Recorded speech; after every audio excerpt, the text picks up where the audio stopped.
लोकाभिरामम् रणरङ्गधीरम्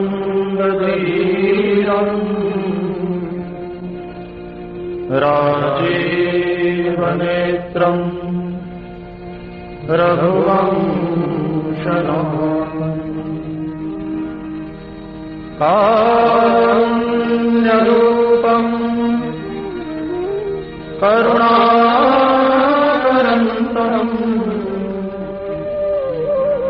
श्रीरामचन्द्रम् शरणं प्रपद्ये। नारायणं नमस्कृत्य नरं चैव नरोत्तमं देवी सरस्वती व्यासं ततो जयमुदीरयेत्। कल्याणानां निधानं कलिमलमथनं पावनं पावनानां पाथेयं जन्मुक्षो सपतिपदपदे प्राप्तये प्रस्थितस्य विश्रामस्थानमेकं कविवरवचसां जीवनं सज्जनानां बीजं धर्मधर्मस्य भवति भूतेतरामनाम्। ओम विश्वानि देव सविता दुरितानि परासुव यद्भद्रं तन्नासु। शांति शांति शांति। हमारे बहुत अनुभवी और सत्य और तप का जीवन जीने वाले आचार्य जी से आप भागवत की कथा सुन रहे हैं। कथा दो व्यक्तियों से सफलता लेती है, दोनों पक्षों से। रोचक जब भी लगता है जब दोनों पक्ष बराबर के हों, सुनाने वाला भी और सुनने वाला भी, है ना। दो पहलवानों की जब लड़ाई होती है, कुश्ती होती है, तो बराबर के होते हैं। तभी अगर एक कमजोर है तो 1 मिनट में हार गया तो मजा ही नहीं आया लोगों को, कैसे कुश्ती हुई नहीं। अब ये कथा है भागवत कथा, और एक और होती है रामचरितमानस की कथा, रामायण कथा। और कथाएं तो बहुत तरह की है, सत्यनारायण की कथा भी होती है, देवी भागवत कथा भी होती है, शिव पुराण की कथा भी होती है। तुलसीदास जी ने कथा को कहा है राम कथा जग पावनी गंगा, और भागवत भी जग पावनी गंगा है, और शिव पुराण भी जग पावनी गंगा है। हर कथा गंगा है। गंगा क्यों है पता सोचा आपने कभी? गंगा कहां से निकली थी? भगवान विष्णु के चरणों से गंगा प्रकट हुई। और ये कथाएं हैं ना, ये भी भगवान के चरणों ने जो लीला की उससे प्रकट हुई ना। फिर गंगा को धारण किया ब्रह्मा जी ने, सन्यासी वेश है ब्रह्मा जी का, दाढ़ी मूछे, ये कमंडल में, कमंडल भी सन्यास का प्रतीक है ना। तो ये कथा भी वहां से जब निकली भगवान के चरणों से, उनके आचरण से, उनकी लीला से, तो सबसे पहले किसने धारण की बताओ? लिखी ना, वेद व्यास जी ने लिखी, तुलसीदास जी ने लिखी, वहीं से तो आई ना कथा लिखित में। तो यहां भी सन्यासी द्वारा कथा रचित की गई। फिर स्वर्ग से जब पृथ्वी पर कथा आई, गंगा आई, तो किसने धारण की? शिव जी ने। और रामचरितमानस को किसने धारण किया? रामचरितमानस में आता है कि ये राम कथा रचना करके भगवान शिव ने अपने हृदय में रखा, अपने मानस में, इसीलिए इसका नाम रखा गया रामचरितमानस। तो फिर गंगा हो गई, वहां भी शिव जी ने अपनी जटा में, और यहां भी शिव जी ने। फिर 4 बड़े तीर्थ हैं गंगा के किनारे, और हर कथा में भी 4 तीर्थ हैं। एक का वर्णन करूंगा छोटा सा 2 लाइन में। प्रयाग सबसे बड़ा तीर्थ, जहां अभी कुंभ चल रहा है।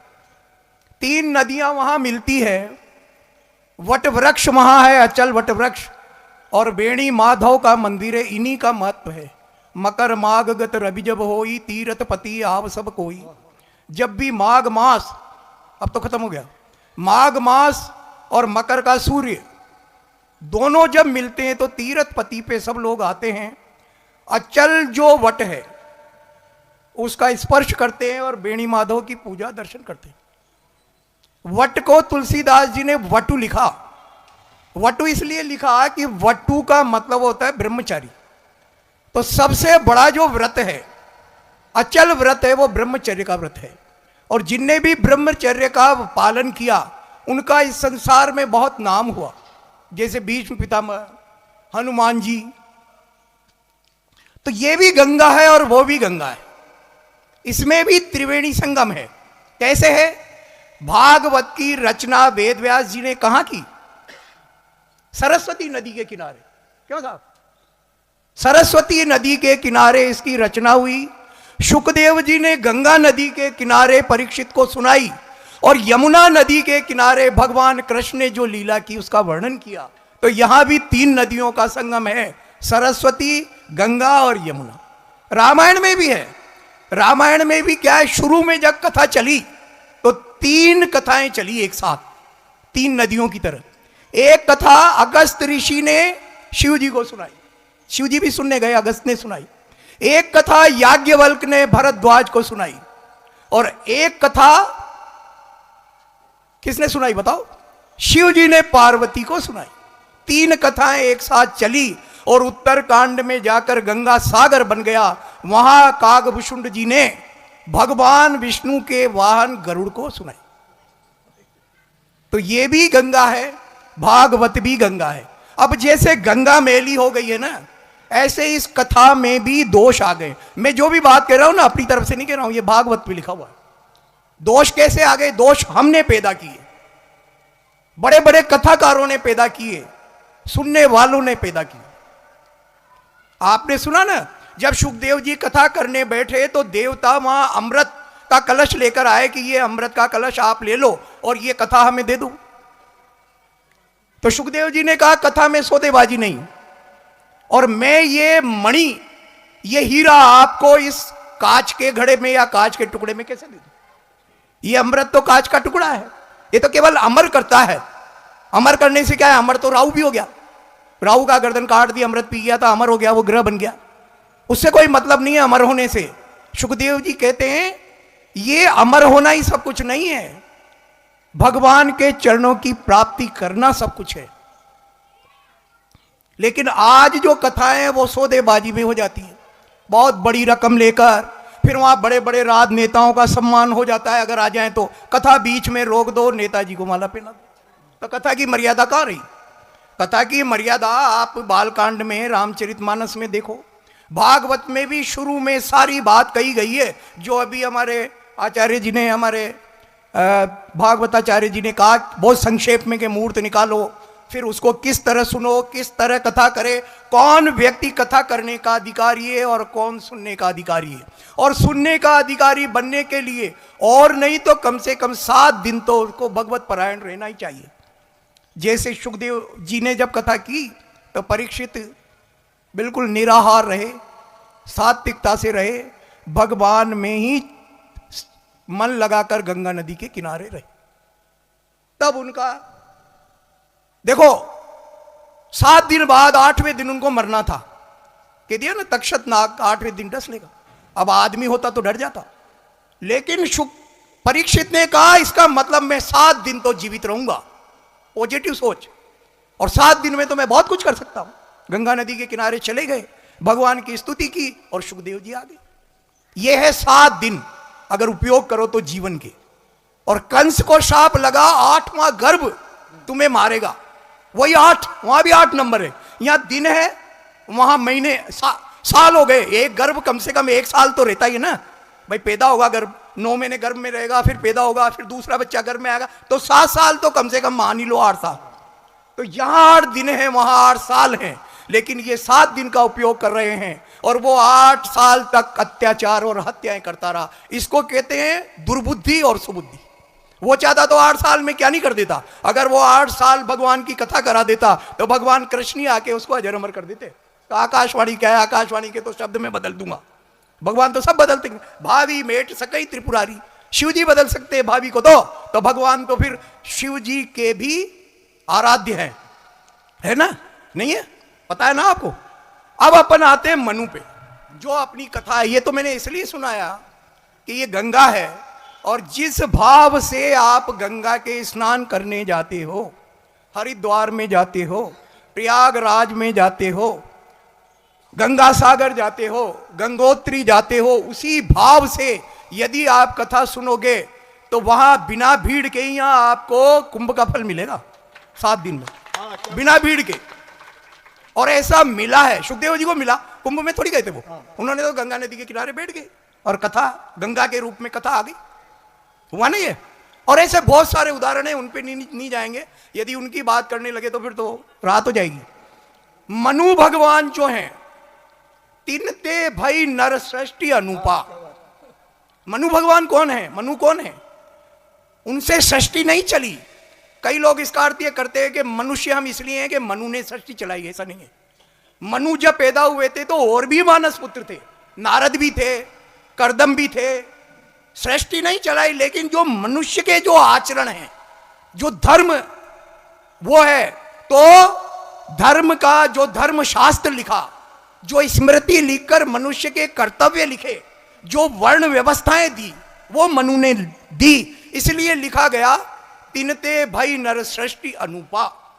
मनु ने दी ये बात पहली बार। अब मनु का जीवन आप देखो, दंपति धर्म आचरण कीना।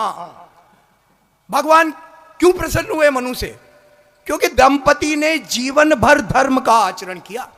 धर्म का आचरण भगवान की टोकरी हिलाना नहीं है, ये तो आपकी आस्था है, ये तो ताकत देती है भगवान को, ये तो आपको ताकत देती है ये चीज तो, कि आप धर्म का आचरण कर पाओगे।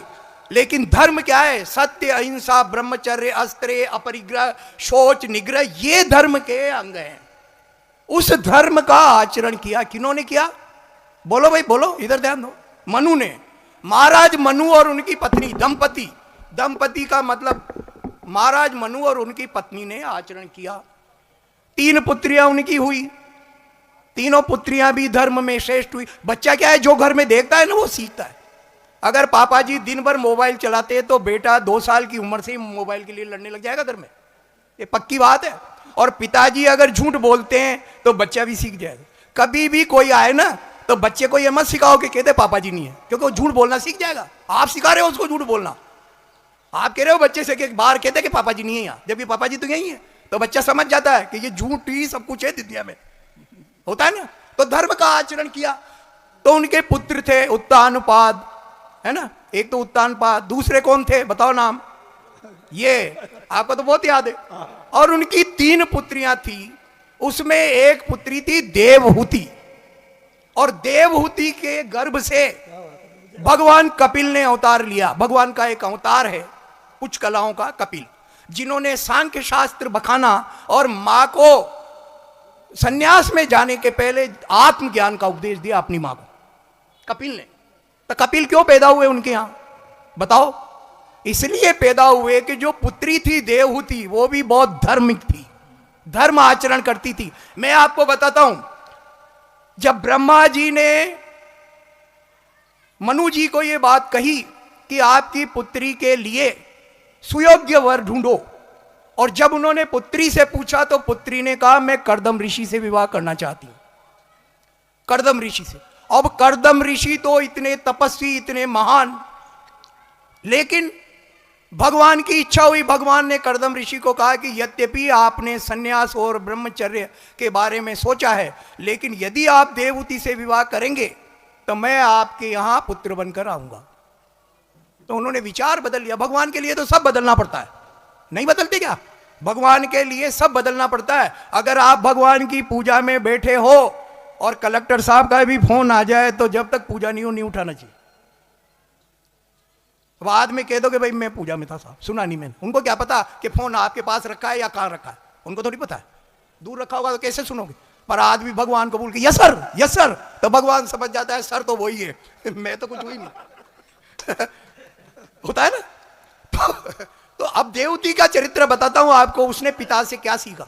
जब कर्दम ऋषि के यहां मनु जी देवहूति को लेके गए विवाह के लिए अपनी पुत्री को लेके, तो कर्दम ऋषि से बात की, पुत्री बाहर खड़ी थी।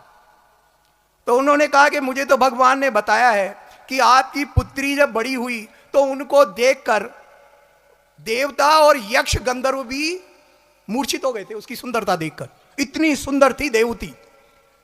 लेकिन फिर भी मेरा सौंदर्य तो भगवान है, मेरा सौंदर्य तो क्या है? धर्म है।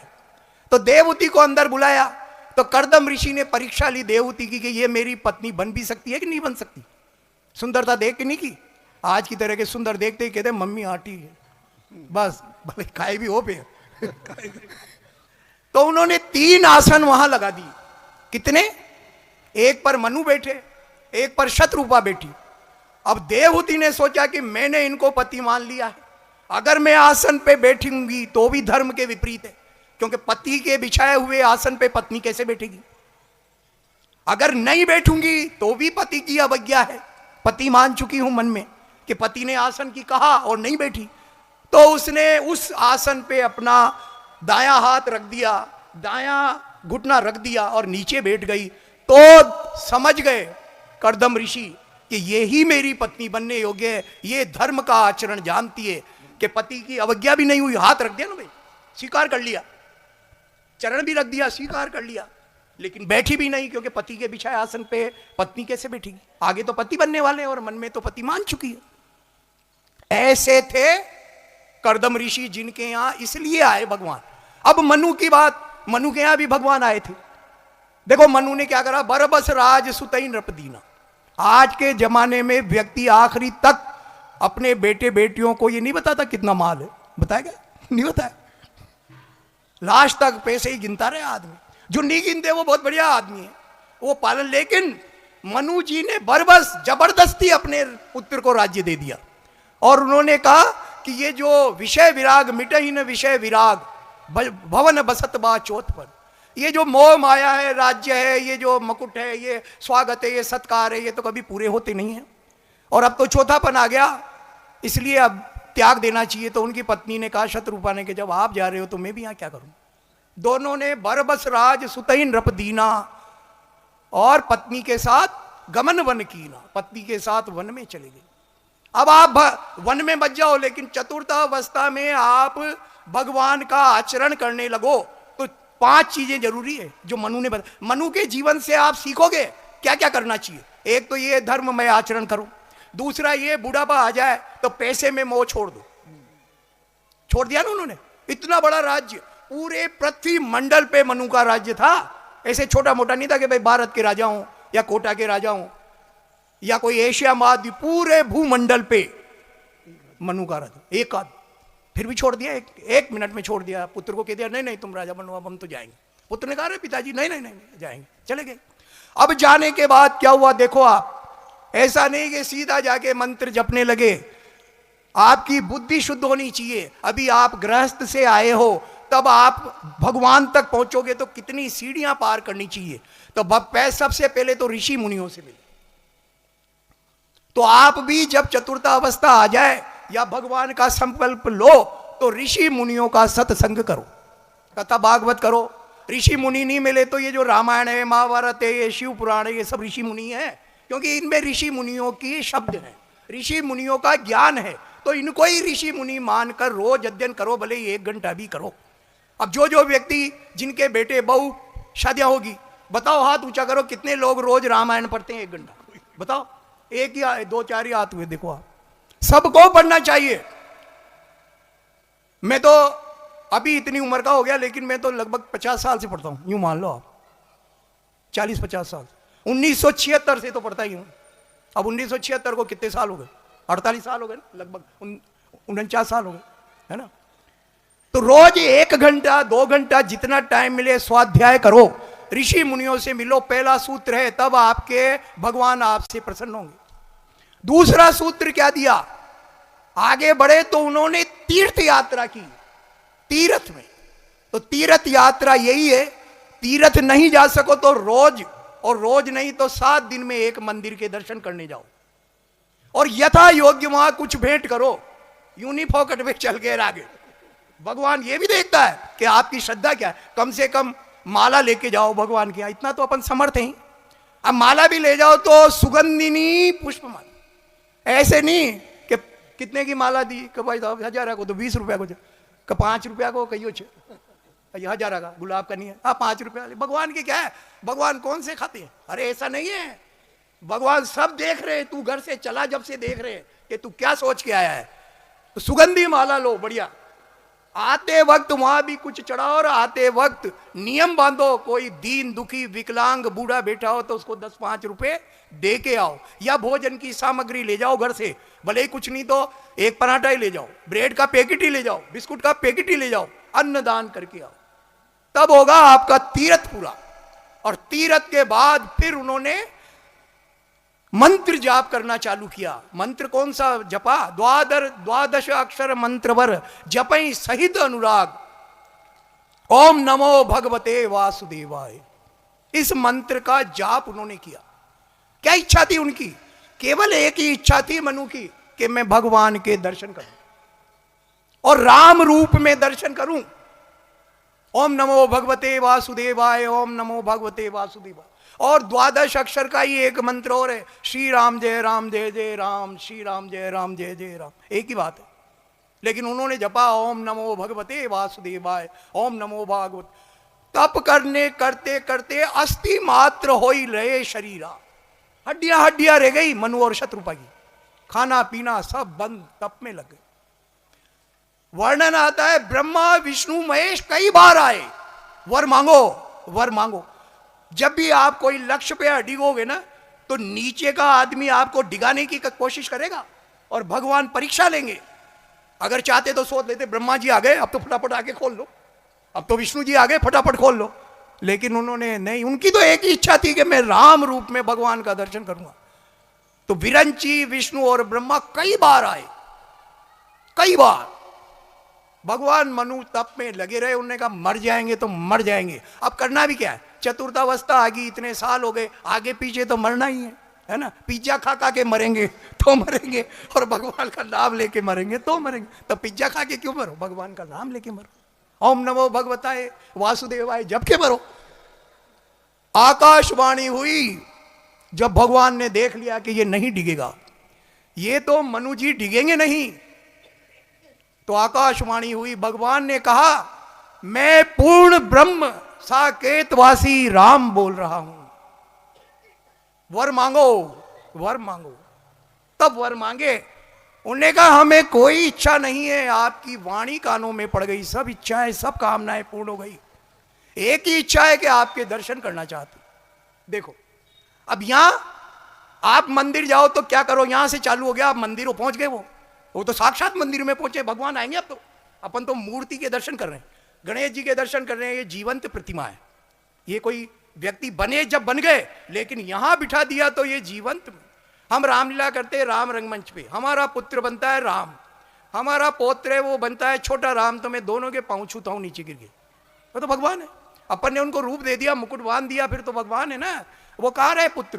तो यहां भी देखो, अब आप ध्यान देना, मंदिर जाओ तो क्या करो, जब भगवान प्रकट हुए आदि शक्ति के साथ, राम और सीता प्रकट हो गए। देखो आप, कोई एक जगह बात हुई, उन्होंने कहा कि नहीं विष्णु लक्ष्मी प्रकट हुए, हमने कहा रामचरितमानस को गौर से पढ़ो, स्पष्ट वर्णन है कि हाथ में धनुष बाण लेकर, और नीचे तुलसीदास जी ने लिखा राम सी, साफ कहा सीता और राम प्रकट हो गए। प्रकट हो गए तो भगवान चरणों में नहीं गिरे। बहुत से लोग मंदिर जाते ढोक लगाते, वहां मूर्ति भी है कि नहीं है उनको कुछ ध्यान नहीं है। उनसे बाहर आके पूछोगे हनुमान जी ने कौन सा श्रृंगार कर रखा था, है? हाँ तो हनुमान जी, अरे हनुमान जी क्या है, अरे भाई आप कृष्ण भगवान के मंदिर भी गए, बांके बिहारी ने कौन सी पोशाक पहन रखी थी, बताएगा बाहर आ गया। हाँ नहीं बड़े, तो ऊपर से नीचे तक एक पूरी दोहे से लेके नीचे के दोहे तक उन्होंने वर्णन किया। तुलसीदास जी ने के एक एक अंग भगवान के दर्शन किया उनने, मनुष्य रूपा। आप भी मंदिर जाओ ना तो भगवान के दर्शन करा करो, पहले दर्शन करने जाते, ढोक देने नहीं जाते, ढोक तो घर पे ही दे लिया करो, ढोक तो दरवाजे पे घुसते ही दे लो, कोई दिक्कत नहीं। अपन तो कोई से क्या कहते हो, आप ये कहते हो कि मंदिर के दो ढोक दिन जा रहा हूं, कहते हैं क्या कहते हैं, दर्शन करने जा रहा हूं, तो दर्शन तो करो।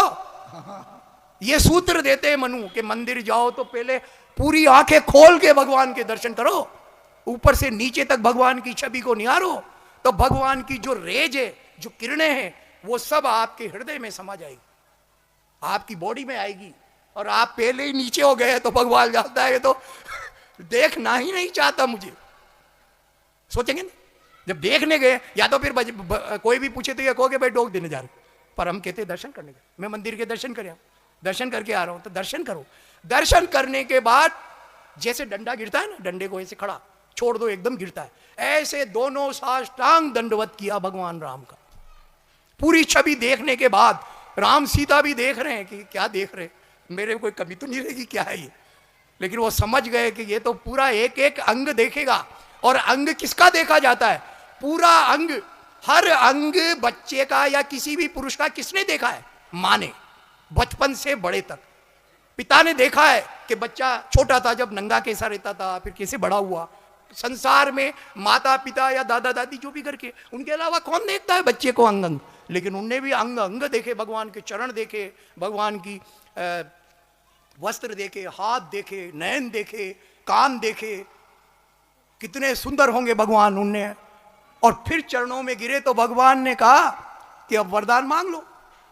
उनने कहा मुझे तो कुछ मांगना ही नहीं है, सब पूरा हो गया, सब काम पूरे हो गए मेरे, तो सारी कामना पूरी होगी, अब क्या मांगूंगा?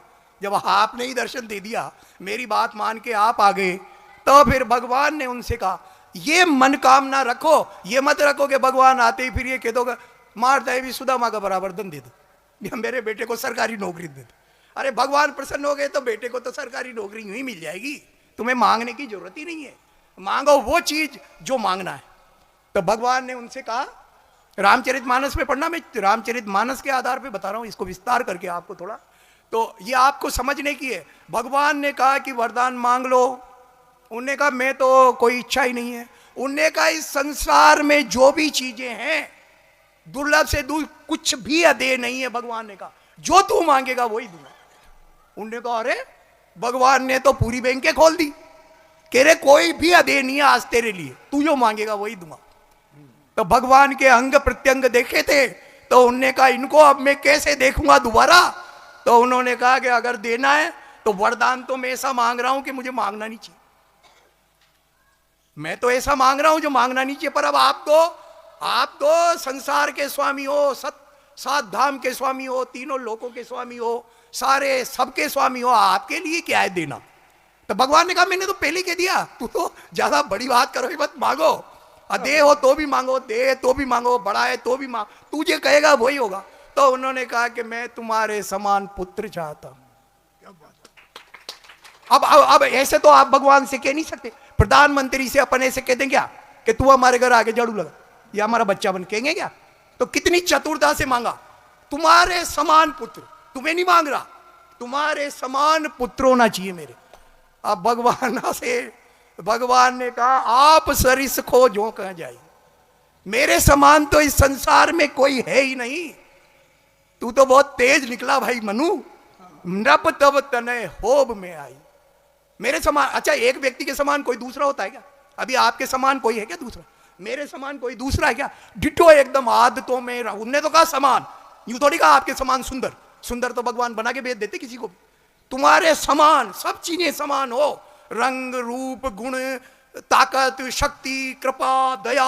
अब इतनी चीजें किसके पास होगी? तो भगवान ने कहा मैं तुम्हारा पुत्र बन के आऊंगा। अब सीता जी से कहा कि भाई उधर भी वो तपस्या करिए। तो उन्होंने कहा माँ कह दिया उनको, क्योंकि आप कि तुम बताओ, शत्रुपा से कहा देवी कहा पहले, भाई हो सकता है अगले जन्म में ये पत्नी नहीं बनना चाहती हो। तो कहा देवी तुम मांगो, क्या मांगना चाहते? उनने कहा कि नाथ जो पति ने मांगा है वही मुझे, जो वर नाथ चतुर नृप मांगा वही वर मुझे चाहिए। तो भगवान ने माँ कह दिया उनको कि ये तो बनेगी माँ, लेकिन उन्होंने कहा एक बात और मांगूंगी मैं। महिलाएं तो तेज होती है, अगर माल मिलने लग जाए तो पति एक मांग ले तो पत्नी कहते ये तो दे ही दीजो, पर शापो भी दे दो, मांगे जाओ, आजा भाई ये भी ले जाओ। तो पत्नी ने कहा कि एक वरदान और मांगूंगी। उन्होंने कहा हाँ मांग लो, कोई दिक्कत नहीं है माता जी, अब तो माँ बनेगी, तू तो 100 मांग, अब तो बनेगी माँ। अगर अभी मान लो मैं नहीं दूंगा तो जब पैदा होके बच्चा बनूंगा तो कान पकड़ के खींचेगी, तो अभी मांग ले जो मांगना है। तो उन्होंने कहा कि ये जो मेरे पति ने आपसे वर मांगा ये आपके साथ ढिठाई है। अब भगवान को बेटा बना ले, अरे आप तो जगत पिता हो, आपको बेटा कैसे बना सकते हैं? तो इसलिए मेरे भले ही आप बेटे बनोगे, लेकिन जो आपका ऐश्वर्य है, जो रहनी है, जो सहनी है, वही प्रेम मेरा आपके चरणों में रहे। पुत्र भले ही बनो, लेकिन मैं आपको भगवान के रूप में ही देखूं, वही आस्था, वही दृष्टि, वही सब कुछ मेरी रहे। अब मनु ने सोचा कि इसने मेरी काट लगा दी, ज्यादा अक्लवान बन गई। देखो मैंने कहा जिसमें नहीं एक बात और नहीं। उन्होंने कहा प्रभु मैं भी एक बात और मांगूंगा। तो भगवान ने कहा मांग लो आप भी, क्योंकि इसको आपने 2 दे दिए। अब तपस्या तो दोनों ने बराबरी करी, तो मैंने तो एक ही मांगा। उन्होंने कहा नहीं आप भी दूसरा मांगो ना, क्या दिक्कत है, मांगो। तो क्या मांगा उन्होंने? देखो, उन्होंने कहा कि पुत्र का सुख जब भी आता है जब पुत्र के रूप में रहो और पुत्र के रूप में माने। तो उन्होंने कहा कि ये भले ही भगवान माने, लेकिन मैं तो मणि बिनु फन जिमि जल बिनु मीना मम जीवन तिमि तुम्हें अधीना। मैं तुम्हें पुत्र का ही प्रेम करूं, और जैसे मणि के बिना सांप, मणि बिनु फनी जिमि जल बिनु मीना, और जल के बिना मछली, उसी तरह मेरा जीवन आपके अधीन रहे। आप चलो तो मैं चलूं, आप जियो तो मैं जीऊं, आप खाओ तो मैं खाऊं, अगर आप बिछड़ जाओ तो मेरे प्राण भी बिछड़ जाए। शत्रुपा तो दंग रहेगी, उन्होंने कि ये बात तो मैंने मांगी नहीं, ये तो वो आखिर मनु तो मनु है। उन्होंने कहा कि भाई पुत्र बनो और भगवान मानू, तो मजा कहाँ आया? मैं तो कान भी पकड़ सकता हूँ, और मैं तो डांट भी सकता हूँ, और मैं तो प्रेम भी कर सकता हूँ, और मैं तो गोद भी खिला सकता हूँ, सारे अधिकार मुझे चाहिए। तो भगवान ने पूरे पावर ऑफ एटॉर्नी दे दी कि ठीक है, जो तुम्हारी और भी कोई इच्छा है, भगवान ने कहा है वहां, और भी जो कामनाएं हैं और जो आप भूल गए हो सब मिलेंगे आप। और भगवान अंतर्ध्यान हो गए। जहां जहां भी भगवान अंतर्ध्यान हुए ना, अंतर्ध्यान क्यों होते हैं भगवान? बताओ आप, जा भी तो सकते हैं ऐसे पैदल पैदल, बताओ कोई बताओ अंतर्ध्यान क्यों होते हैं भगवान? भाई भगवान आए और वापिस चल जाए, क्योंकि अंतर्ध्यान का गुण केवल भगवान के पास ही है। यह भी तो हो सकता है कि कोई दूसरा आ गया और झूठे मूठे वर दे गया हो, तो भगवान प्रमाण देते हैं कि एकदम वहीं से गायब होते हैं। ये शक्ति तो भगवान के पास है, और कौन अंतर्ध्यान हो सकता है? इसलिए भगवान हर जगह प्रमाण देते हैं कि मैं अंतर्ध्यान होकर ये बता रहा हूं कि मैं भगवान ही था और कोई नहीं था। तू कोई कपट में नहीं आया है। अंतर्ध्यान जहां भी हुए, देखना आप, हर जगह जहां अंतर्ध्यान हुए भगवान ने ये, जैसे अपन को प्रमाण पत्र मिलता है ना कोई, फिर वहां सील लग जाती है और डिस्पैच नंबर डल जाता है। यूं ले जाओ तो कोई माने नहीं माने, लेकिन डिस्पैच नंबर और सील कलेक्टर के नीचे, और रजिस्ट्रेशन और ऑनलाइन हो गया, वो चढ़ गया तो भगवान चढ़ा देते, अंतर्ध्यान हो जाते हैं। उसके सामने ही बताते कि देख ये विलीन हो गया, मैं भगवान ही था, मनुष्य नहीं था, मायावी नहीं था। मायावी कोई भी हो, कोई भी रूप धर के आए, वो अंतर्ध्यान नहीं हो सकता, वो वापिस उस रूप में आता है। देख लेना, रावण जैसे साधु बन के आया तो फिर वापिस रावण रूप में आया, अंतर्ध्यान हुआ क्या? कोई अंतर्ध्यान नहीं हो सकता भगवान के अलावा, भगवान ही अंतर्ध्यान होते हैं। तो भगवान वहां अंतर्ध्यान हो गए और उनको ये वर दिए इतने। तो ये जो कथा मैंने आपको सुनाई, महाराज जी का आदेश हुआ। अब हम तो क्या है, देखो महाराज जी का तो बहुत अनुभव है, हमारा इतना नहीं है, लेकिन फिर भी भगवान जैसी टूटी फूटी वाणी देते हैं, और जो मैं पढ़ता हूँ और मेरे को जो दिखता है उसमें, वो मैंने आपको निवेदन किया कि इस तरह का जीवन अगर आप जियोगे तो निश्चित रूप से अंत में भगवान के दर्शन आपको होंगे। और भगवान के दर्शन ये नहीं है कि राम के रूप में आ गए, भगवान के दर्शन ऐसे हैं। देखो भगवान कैसे, आप ऐसे दर्शन करो, सारे मनुष्य कार्बन डाइऑक्साइड छोड़ते और ऑक्सीजन लेते हैं ना, और जितने पौधे हैं वो कार्बन डाइऑक्साइड लेते हैं और ऑक्सीजन छोड़ते हैं।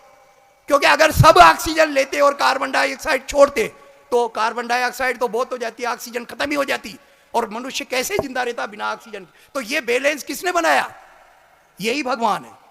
यहां दर्शन करो भगवान का, इसमें भी सारे पेड़ कार्बन डाइऑक्साइड छोड़ते हैं, रात में कार्बन डाइऑक्साइड, दिन में ऑक्सीजन, फोटोसिंथेसिस की क्रिया होती है विज्ञान में। लेकिन पीपल 24 घंटे ऑक्सीजन छोड़ता है। यह गुण कहां से आया? यह भगवान है। मनुष्य बना सकता है क्या ऐसे? कितनी भी मशीनरी डाल दो आप, मशीनरी की समान चीजें होगी। ये मोबाइल जिसने बनाया तो सब में एक से फंक्शन दिए, फिर इससे ऊपर का बनाएगा उसमें एक से फंक्शन होंगे, लेकिन एक का फंक्शन अलग, एक का फंक्शन अलग। ये क्या है? ये भगवान ही तो है। देखो आप और नदियों का जल लाओ, है ना, गंदा जल भर के लाओ, चंबल का भर के लाओ, और का भर के लाओ, वो आप बोतल भर के रखोगे, वो बात धीरे धीरे 2-4 दिन में पानी साफ होगा, नीचे मिट्टी के कण दिखेंगे। लेकिन गंगा जल भर के लाना, पानी साफ होगा, नीचे मिट्टी के कण नहीं दिखेंगे आप। ये कौन है? ये भगवान है। यही तो भगवान है। और भगवान क्या है? मैं आपको छोटा सा उदाहरण दूं। एक दिन शिव जी के यहाँ आरती हो रही थी, हमारे घर पे कोई नहीं था, तो वो कचरे वाली गाड़ी आती है ना, कचरा उठा, तो मैंने सोचा मन की गाड़ी भी आ गई और आरती भी हो रही है। अब ये 5 मिनट में गली में घूम के वहां पहुंच जाएगा, आरती 7-8 मिनट होगी तो कचरा रह जाएगा। तो एक बार तो मैंने सोचा आरती छोड़ो, देखो, पर फिर मेरे दिमाग में आया, मैंने कहा कचरा रह भी जाएगा मोटरसाइकिल लेके जो कचरा पॉइंट है वहां डालेंगे, आरती क्यों छोड़ो। तो मैंने आरती कर ली, आरती के बाद प्रसाद लेके मैं घर आया। तो मैं जब पीछे पीछे चला तो गाड़ी हमारे मकान के यहाँ और मैं गाड़ी के कोने पे। अब मैं कैसे भी उसको नहीं पकड़ सकता था, पकड़ लेता तो भी अंदर से कचरा लाता फिर डालता। हमारे आगे एक मकान था, उनके मकान किराएदार ने खाली किया। मकान मालिक आए, उन्होंने कहा कि यार बहुत सारा कचरा है, बोरे भर है, तो तुम उठा के ले लो, हम तुम्हें पैसे देंगे। फिर वो गाड़ी बंद करी, वो लेने गया। इतनी देर में मैं आ गया और मैंने वो कचरा लाके उसमें डाल दिया। ये भगवान है। अगर भगवान के दर्शन करो तो शिव जी ने वहीं कह दिया कि मैं गाड़ी रोकूंगा, तू तो आरती कर, चिंता मत कर, तेरी गाड़ी रुकेगी अगर तेने मेरे ऊपर विश्वास। अब फिर भगवान क्या है? यही तो भगवान है, हा? ये थोड़ी है कि शिव जी भगवान मेरे सामने नाग वो बांध के आ जाते। अगर सोचो तो यही भगवान है। तो व्यक्ति की दृष्टि में भगवान होते हैं। मैंने आपको अपनी टूटी फूटी वाणी से भगवान की ये बात बताई है। यदि इसमें कोई गलत बात मेरे मुंह से निकली हो तो मेरे शब्द वापस दें, लेकिन ये भगवान की कथा है, ये अमृत शब्द हैं, ये सदैव शुभकारी होते हैं। ये मान के आप रामायण पढ़ा करो, भागवत पढ़ा करो, आंखें खोल के भगवान के दर्शन करा करो, चरणों में बाद में गिरा करो, पहले 5 मिनट भगवान की छवि का दर्शन करो। ये सब जीवन में आपको काम देंगे। ये सब आपके जीवन को धीरे धीरे धीरे धीरे आपको लगेगा 5 साल में, 10 साल में कि आप कहाँ पहुंच रहे हो, कौन आपके सामने आ रहा है, कौन आपको दर्शन दे रहा है। अपने आप दर्शन देंगे, सपनों में दर्शन देने लग जाएंगे भगवान। सुबह सुबह मोबाइल खोलते ही भगवान के दर्शन हो।